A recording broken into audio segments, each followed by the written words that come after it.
नमस्कार दोस्तों, स्वागत है आपका ITI पेपर्स में। दोस्तों PGCIL junior technician trainee electrician के हम क्वेश्चन पेपर को सॉल्व कर रहे थे और ये इसका पार्ट 3 है। अगर आपने पार्ट 1 और पार्ट 2 नहीं देखा है तो उसको चेकआउट करें। एंड चलिए क्वेश्चन सॉल्व करना स्टार्ट करते हैं।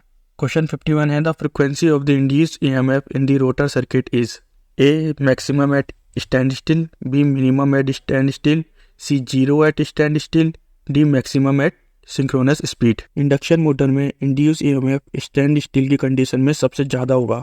The reason behind it, stator winding RMF generate करती है इंडक्शन मोटर में और ये RMF की वजह से रोटर में EMF इंड्यूस होता है। जब भी कोई कंडक्टर किसी मैग्नेटिक फील्ड के अंदर प्लेस करा जाए उसकी वजह से EMF इंड्यूस होता है, ये हमें फैराडे लॉ बताता है। एंड RMF की एक और कंडीशन होती है, एक्चुअली में दो कंडीशन होती है। RMF स्पीड सिंक्रोनस स्पीड के बराबर होती है एंड ये डायरेक्टली प्रोपोर्शनल होता है फ्रीक्वेंसी के। तो ये कुछ RMF की कंडीशन है। जब मोटर स्टैंड स्टिल होती है, यानी कि स्टैंड स्टिल कंडीशन में रोटर की स्पीड तो जीरो होगी दोस्तों, लेकिन RMF हमारा उस केस में भी सिंक्रोनस स्पीड से रन कर रहा होगा। ये मैं स्टैंड स्टिल कंडीशन बता रहा हूँ।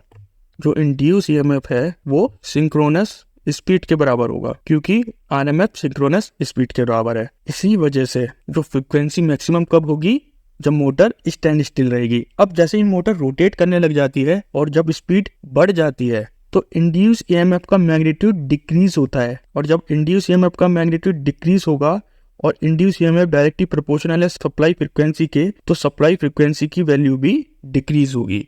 तो ये मैक्सिमम हमेशा स्टैंड स्टिल कंडीशन पे ही रहेगा। इसको एक क्वेश्चन से समझते हैं।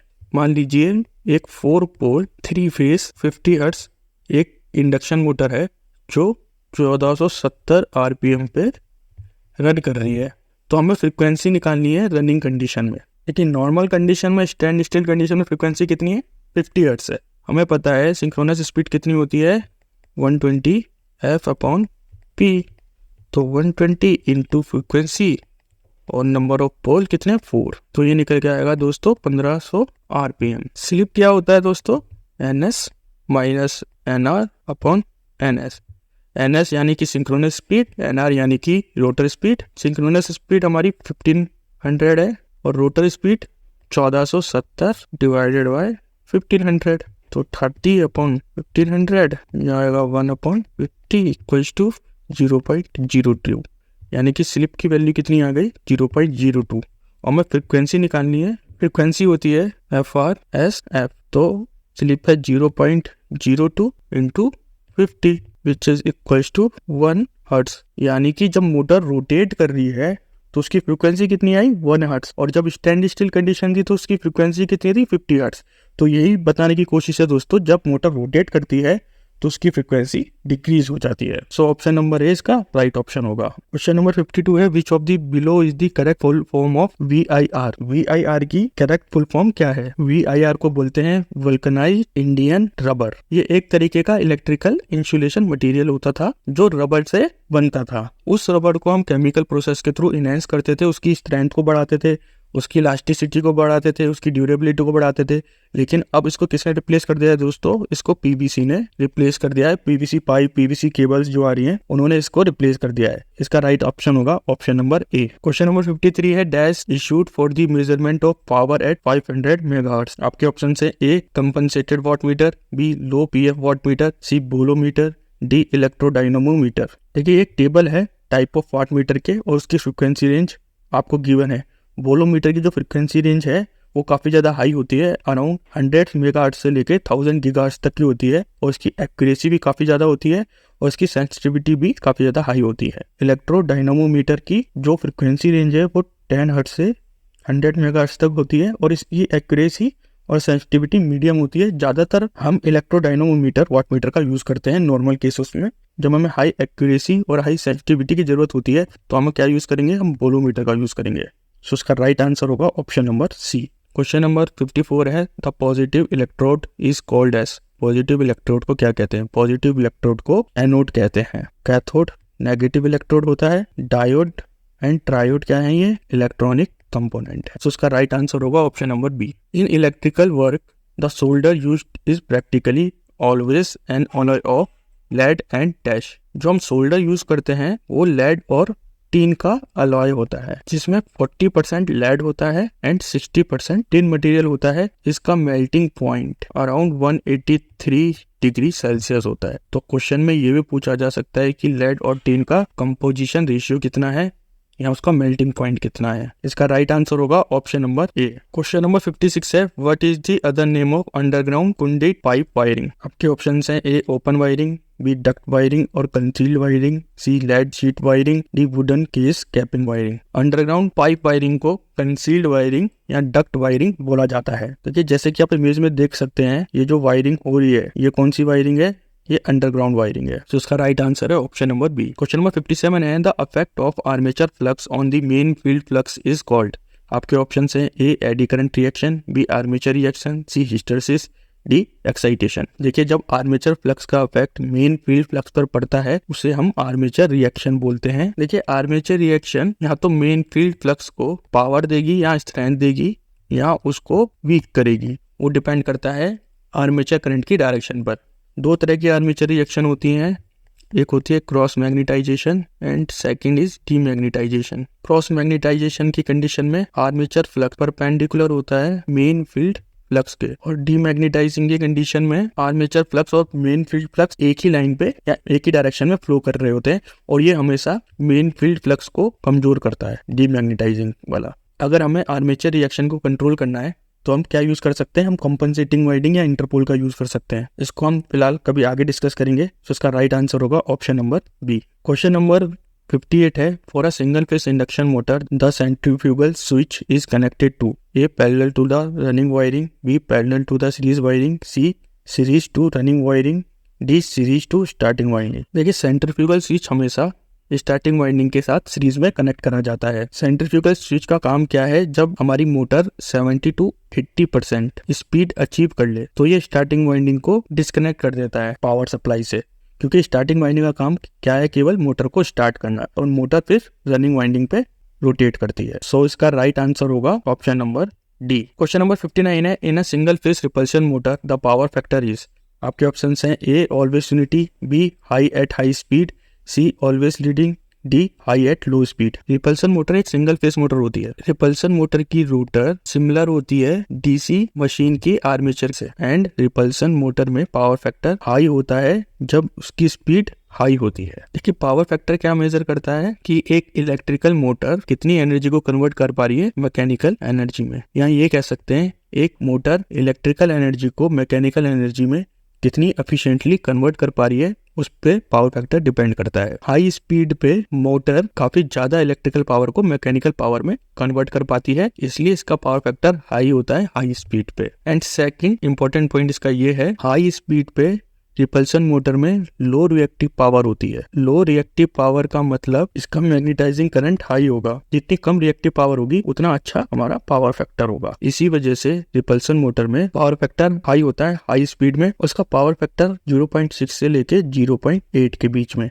0.6 किस कंडीशन में होगा, ये होगा आपका स्टैंड स्टिल कंडीशन में या लो स्पीड पे, और 0.8 इसका हाई स्पीड पे होगा। क्वेश्चन नंबर 60 है, the maximum value of a sine wave AC voltage is 10 volt, what is it's RMS value. हमें आरएमएस वैल्यू निकालनी है। आरएमएस वैल्यू होती है पीक वोल्टेज बाय √2। तो उसका पीक वोल्टेज कितना दिया है, 10 वोल्ट दिया है। √2 की वैल्यू कितनी होती है दोस्तों, 1.414। इसे आप सॉल्व करेंगे तो ये आएगा अराउंड 7.070 के। तो ऑप्शन नंबर बी इसका राइट ऑप्शन होगा। क्वेश्चन नंबर 61 है, which of the below is a demerit of eddy current. आपके ऑप्शन हैं A unnecessary heat, B voltage drop, C low power factor, D low current. Eddy current की demerit क्या है, ये unnecessary heat को generate करता है, जिसकी वजह से एफिशिएंसी डिक्रीज होती है, इंसुलेशन में डैमेज होता है और मैकेनिकल स्ट्रेस आता है। लेकिन इसके अलावा इसके एडवांटेज भी होते हैं दोस्तों।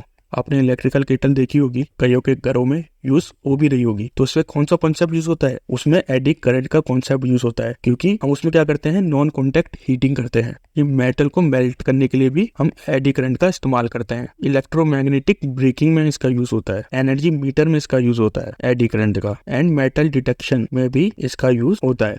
तो इसके ये कुछ एडवांटेज भी हैं। ओके, सो इसका राइट आंसर होगा option number A. Question number 62 है the current carrying capacity of a copper wire having twice the diameter of another copper wire is. हमें करंट कैरिंग कैपेसिटी निकालनी है एक कॉपर वायर की। देखिए current carrying capacity directly proportional होती है cross sectional area के, एंड एरिया कितना होता है दोस्तों, पाई आर स्क्वायर। यहाँ इसको ये भी लिख सकते हैं, area equals to pi d/2 का होल स्क्वायर। अगर मान के चलिए हमारे पास दो कंडक्टर हैं A1 और A2, A1 की वैल्यू है 2 और A2 की वैल्यू हो जाएगी 4, क्योंकि क्वेश्चन में दिया है कि एक का डायमीटर दूसरे के डायमीटर से ट्वाइस है। A1 कितना हो जाएगा, पाई d1/2 का स्क्वायर, और ये किसके बराबर हो जाएगा, A1 पाई 2/2 के बराबर। सेम A2 किसके बराबर हो जाएगा, पाई 4/2 के बराबर। इसको सोल्व करेंगे, A1 को सोल्व करेंगे तो कितना आएगा, 1 का स्क्वायर कितना होता है 1, और A2 को सॉल्व करेंगे तो 2 का स्क्वायर 4। तो A1 और A2 की वैल्यू कितनी हो जाएगी दोस्तों, 1/4, यानी A1 equals to 4 time of A2। तो अगर हमने डायमीटर को ट्वाइस करा तो हमारा करंट कितने टाइम इंक्रीज हो गया, करंट हमारा 4 टाइम इंक्रीज हो गया।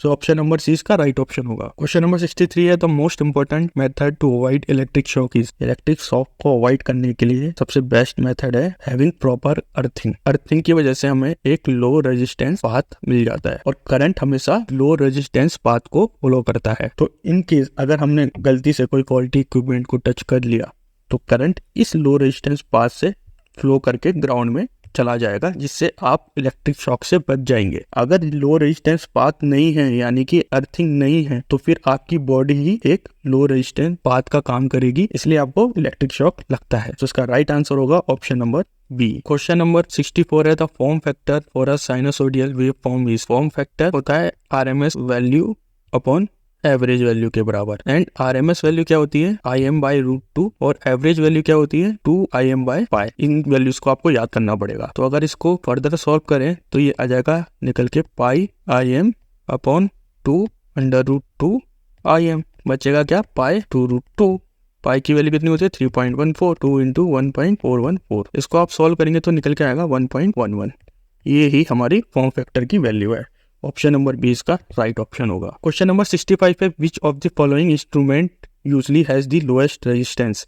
आपके ऑप्शन है ए मेगर, बी फ्रिक्वेंसी मीटर, सी एमीटर, डी वोल्ट मीटर। देखिए इनमें से जितने भी डिवाइस हैं उसमें एमीटर की सबसे कम रेजिस्टेंस होता है। रीजन क्या है, एमीटर एक करंट मेजरिंग डिवाइस है, तो अगर हमें एक्यूरेटली करंट को मेजर करना है तो उसका रेजिस्टेंस हमें कम से कम रखना होगा, ताकि रेजिस्टेंस पे लॉसेस कम से कम हो और हम करंट की वैल्यू को एक्यूरेटली मेजर कर पाए। सो इसका राइट आंसर होगा option number C. Question number 66 है 3 phase supply can be change into a 2 phase supply with the help of. Question में पूछा गया है कि 3 फेज सप्लाई को अगर 2 फेज सप्लाई में चेंज करना है तो हम किसकी मदद से इसे चेंज कर सकते हैं। आपके ऑप्शन हैं A Scott connection, B V V connection, C main switch, D star delta connection. अगर हमें 3 फेज सप्लाई को 2 फेज सप्लाई में चेंज करना है तो हम स्कॉट कनेक्शन की मदद से चेंज कर सकते हैं। ये एक स्कॉट कनेक्शन का डायग्राम है। देखिए स्कॉट कनेक्शन में 2 सिंगल फेज ट्रांसफार्मर का यूज होता है, और इसमें एक ट्रांसफार्मर हमारा मेन ट्रांसफार्मर होता है, जैसे कि ये हमारा मेन ट्रांसफार्मर है और ये ऑक्सिलरी है टीजर ट्रांसफार्मर है। इन दोनों ट्रांसफार्मर की वजह से हम 2 फेज सप्लाई को ले सकते हैं। तो उसका राइट आंसर होगा option number A. Question number 67 है in AC winding a 4 pole motor has 24 slots,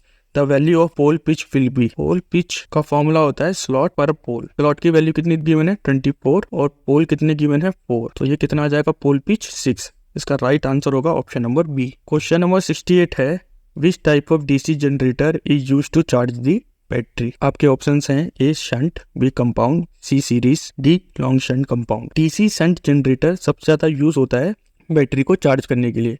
इसका मेन रीजन ये है कि अगर लोड करंट की वैल्यू चेंज भी हो रही हो पर DC जनरेटर का वोल्टेज आउटपुट कांस्टेंट रहता है। मान लीजिए ये लोड करंट है और ये वोल्टेज आउटपुट है, तो उसकी वैल्यू कांस्टेंट रहेगी over a period of time. उसका फायदा क्या है, देखिए बैटरी की करंट डिमांड हमेशा चेंज होगी जब बैटरी जितनी चार्ज और डिस्चार्ज होगी, और क्योंकि इसका वोल्टेज कर्व फ्लैट है तो ये बैटरी को डैमेज नहीं करता है चार्जिंग के टाइम पे। सो इसका राइट आंसर होगा option number A. Question number 69 है in brushless alternator there are 2 alternator on one shaft which are those. ये एक ब्रशलेस अल्टरनेटर का डायग्राम है। इसमें 2 अल्टरनेटर यूज हुए हैं। ये मेन अल्टरनेटर है और ये वाला हमारा एक्साइटर है, दोनों सेम ही शाफ्ट से कनेक्टेड है। देखिए मेन अल्टरनेटर का काम है AC वोल्टेज को जनरेट करना और एक्साइटर का काम है DC करंट प्रोवाइड करना। क्योंकि अल्टरनेटर सेल्फ स्टार्टिंग नहीं होता है, हमें एडिशनल सोर्स की जरूरत होती है इसको सेल्फ स्टार्टिंग बनाने के लिए, तो इसलिए एक्साइटर DC करंट प्रोवाइड करता है। सो इसका राइट आंसर होगा option number B. Question number 70 है अब pin vice is used for, pin vice का यूज किस लिए करा जाता है। देखिए ये एक डायग्राम है पिन वाइस का, इसका यूज करा जाता है ये स्मॉल ड्रिलिंग को होल्ड करने के लिए। जो बहुत छोटी ड्रिल्स होती हैं उनको पिन वाइस होल्ड करके रखता है और इससे हम प्लास्टिक, वुड या जेम स्टोन में होल्स करते हैं। बहुत प्रिसाइज वर्क के लिए इसका यूज करा जाता है। सो इसका राइट आंसर होगा a pin vice is used for holding very small job like pins. Option number 20 का राइट ऑप्शन होगा। क्वेश्चन नंबर 71 है, in electrical current the ratio of true power to apparent power is called, the ratio of true power and apparent power is called as power factor। इसका right answer होगा option number A. Question number 72 है, what is the full form of XLPE in an XLPE cable. XLPE की full form होती है cross link polyethylene. देखिए ये एक XLPE का डायग्राम है। ये एक तरीके का थर्मोप्लास्टिक इंसुलेशन होता है, क्योंकि इसकी thermal conductivity, mechanical property, insulating property काफी ही ज्यादा अच्छी होती है, काफी हाई स्टैंडर्ड की, और इसको काफी ज्यादा अंडरग्राउंड केबल्स में यूज भी करा जाता है। इसका राइट आंसर होगा option number D. Question number 73 है, for a single phase induction motor the electrical angle between the starting winding and running winding is. देखिए सिंगल फेस इंडक्शन मोटर में स्टार्टिंग और रनिंग वाइंडिंग के बीच में 90 degree का face angle create करा जाता है या उसे क्रिएट करने की कोशिश करी जाती है, क्योंकि जितना ज्यादा फेस एंगल होगा 90 के अराउंड उतना ही ज्यादा रोटेटिंग मैग्नेटिक फील्ड जनरेट होगा। अगर हम स्टार्टिंग वाइंडिंग की बात करें तो इसका रेजिस्टेंस हाई होता है और इंडक्टेंस लो होता है, वहीं रनिंग वाइंडिंग का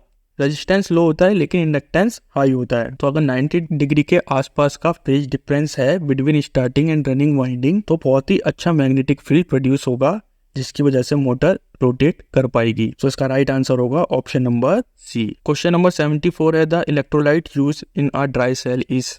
ड्राई सेल में कौन सा इलेक्ट्रोलाइट यूज होता है। देखिए ड्राई सेल में हम एक पेस्ट यूज करते हैं इलेक्ट्रोलाइट का इंस्टेंट ऑफ लिक्विड इलेक्ट्रोलाइट। उस पेस्ट का नाम है NH4Cl यानी कि अमोनियम क्लोराइड। सो इसका राइट आंसर होगा option number A. Question number 75 है, the exciting coil of any DC machine are bound. आपके ऑप्शन है A separately, B in the machine, C around the poles, D in the armature slot. Confuse मत होना दोस्तों, exciting coil को ही field winding भी बोला जाता है। क्वेश्चन में एक्साइटिंग कॉइल की जगह फील्ड वाइंडिंग भी होता तो भी इसका आंसर सेम ही होता। एक्साइटिंग कॉइल या फील्ड वाइंडिंग को पोल के अराउंड वाउंड करा जाता है डीसी मशीन के केस में। देखिए आप डायग्राम में देख सकते हैं ये फील्ड वाइंडिंग है, यहाँ से एक्साइटिंग कॉइल भी कह सकते हैं। ये कहाँ पे वाउंड करा गया है, कहाँ पे लपेटा गया है, इसको पोल के अराउंड लपेटा गया है। क्वेश्चन में यही पूछा गया था। इसका राइट आंसर होगा